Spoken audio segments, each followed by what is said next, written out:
What's up guys, this is Nate with Mud Digger Off-Road. We're going to be doing a quick install here on the 2019 to newer YXZ all trims. So that's going to be your SS's, your SEs, your Rs, your XTRs, pretty much every YXZ.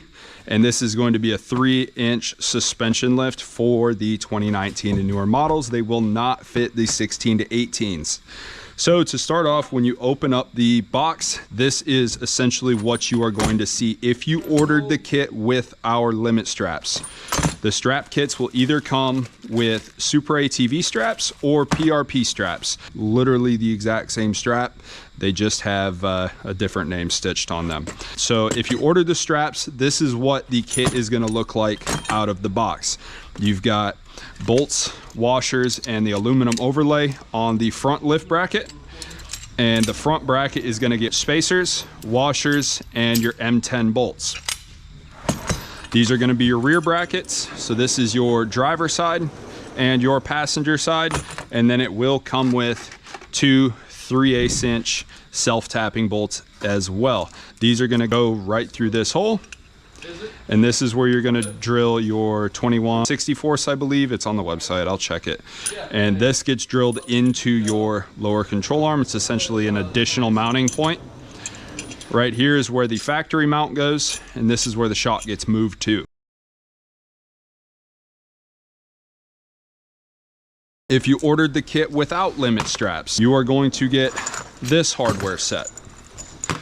Essentially the same bolts without spacers, and they're just going to be a little bit shorter.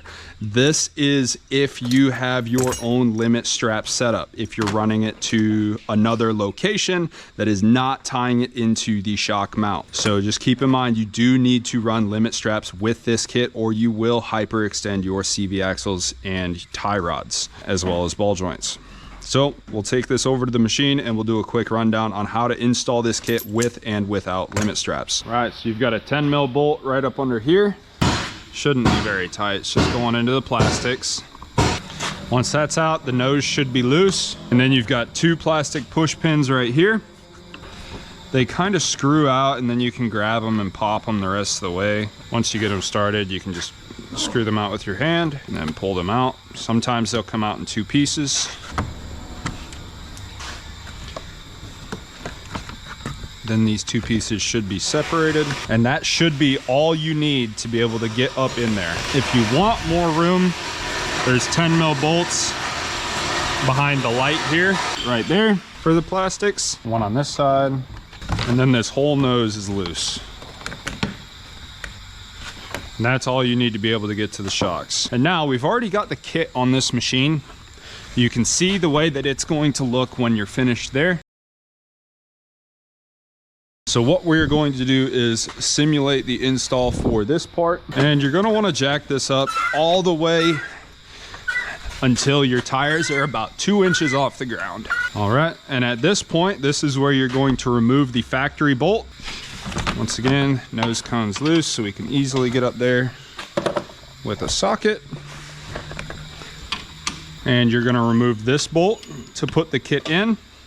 And your limit strap is going to go on the factory eyelets for the shock.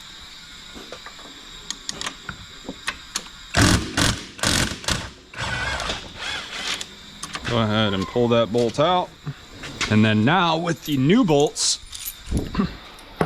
the M12s or the thicker ones are going to be for the rear, and the M10s are going to be for the front. Open up your limit strap. 23s are for the front, the 30s are for the rear. So bolt, washer, limit strap, spacer. So it's going to look like that. We're going to go up through here, and we mount them on the front side, keeps everything out of the way. 10. And then you've just got washer and nut on that back side.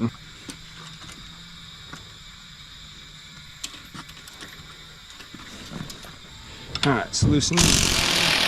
And then as it's starting to thread itself out, now we can pull this bolt out. So set the machine down, squat the front all the way. Are you hooking this side up? We go spacer, strap, washer, nut. Now you can go ahead and tighten everything down. Go behind everything, a ratchet, just to make sure it's in tight. And you are good to go on the front. Same thing on the top.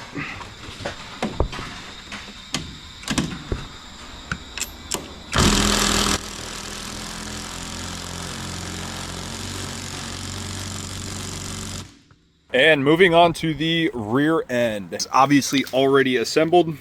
So what we're going to do is you're going to jack it up same way we did on the front till we get all the wheels off the ground.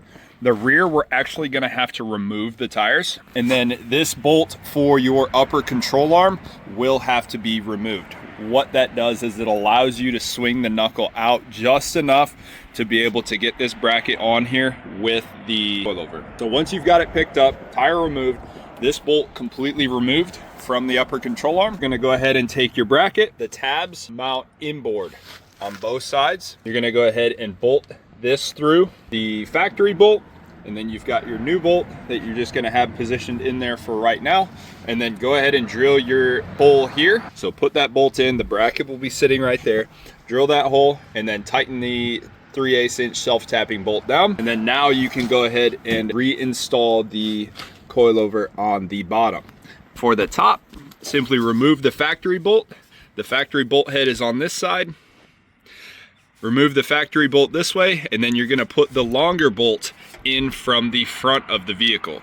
This allows you to essentially throw your limit strap on without having to remove the shock from the car. Same process as the front. You've got your washer, strap, your spacer, and then it goes through the coilover. You got your limit strap, and then same thing on the bottom here. So bolt, washer, strap, spacer, going through. Then simply bolt everything back together, put your wheels on, and that should be your finished product.